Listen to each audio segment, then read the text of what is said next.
Right, legends, just gonna do a little scalp example, okay? So target is gonna be here.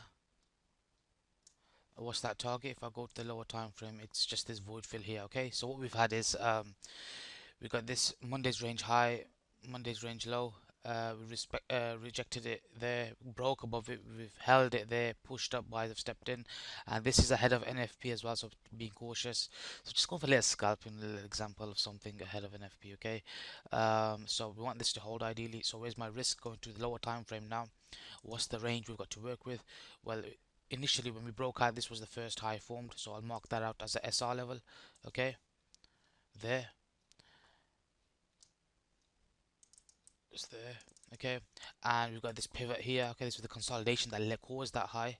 Okay, there. Now it's not the best risk to reward. Okay, sometimes with scalps you're not gonna get the best risk to reward, but I'm gonna keep my hard stop just here. Okay, below this grey box. So resistance, resistance, resistance. We broke out of it, back down, broke out of it, back down. Here we made a cleaner break. Okay, so I'm okay with the retest in there, but because we're above this SR level, we're holding it sort of.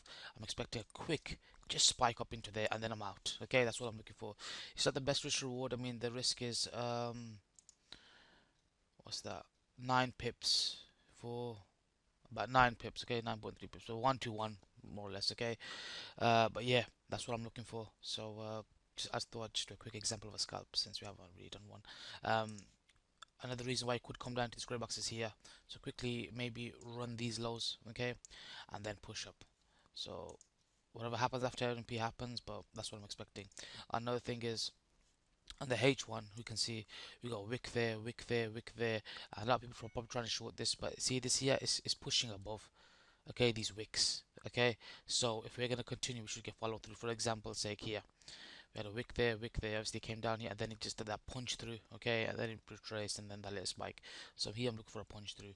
Does it have a reason? Yes, it does. The void fill here. Maybe it goes higher, who knows? Maybe it goes into there, who knows?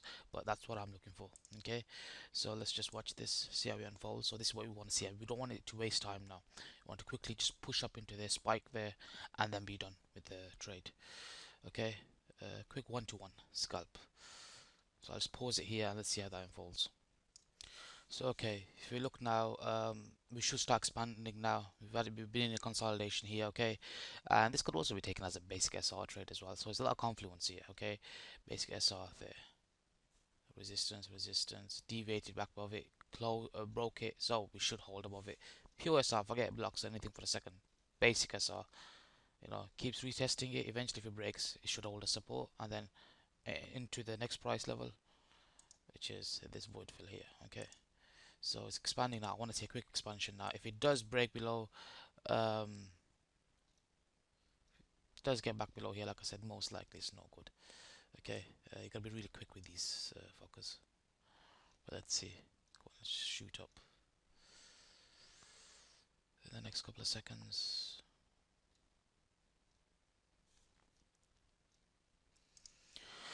Okay, so it's starting to push up now, and the last thing I want to see is a rapid push pull down. Okay, like the market doesn't necessarily have to reach the tick. Okay, but it is where they find support and then they smash through it. So nice revisit, and that level had a little bounce there. So there's some sort of reaction to be expected from there. It is ahead of an FP, like I said. So just a little talk about trade, see what we get.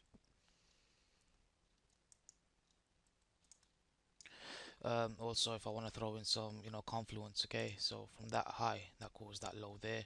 So when we broke out of this consolidation here, broke out, okay, we came down, was the highest point, that was the high, that was the low formed.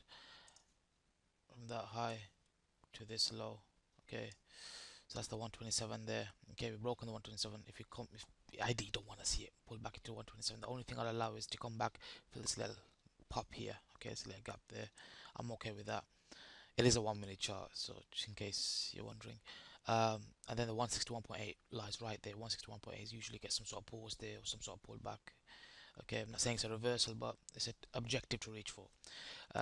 Throwing in the range idea as well further. Okay, so if you broke out of one range, then we can clearly see that this was another range formed. Okay, so that can be taken as a range high as well. This was a deviation. okay, of the range, and then reclaim that range, okay. And this is how you pick your blocks and pivots. Then I got more confidence in taking this breaker. Why? Because it's back within the range, it's held that, rallied, okay, and then it's, you know, held this block here, so you can see the, you know, bullish flow there. um, that's another way of looking at it, okay. So, you know, you can, I can throw basic SR at it, but when we introduce the ranges like we've been speaking about non-stop, okay. Yeah, and also, okay, the power of a mean, okay. So if I break this down, okay, so I'm gonna minute here from that high to this low, okay. No, it doesn't really come close to it, to be honest with you. Fuck that. It was this leg here, sorry. Ignore that for now. We'll go into that later in the evening or weekend. But let's just focus on this. I want to hit target. Nearly there, nearly there. You know, when you're in that situation, every be a dick for every tick, or dick for a tick, or whatever, man. One last pop. Come on.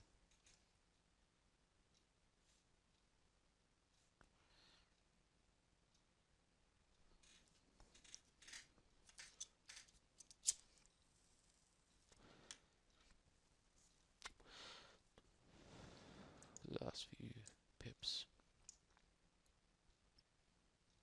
This is the point where it's all or nothing.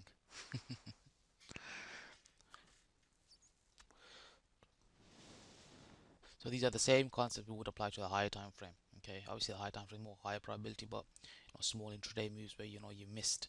Ideally, this is ideal for continuation moves. So say I missed the low of the day, I'm in the middle of the daily candle. Okay, so for example, say the day, say this is the wick, and we're in the body phase of the candle. How do I get on board? Instead of chasing it, this is a prime example of how I get on board. Okay.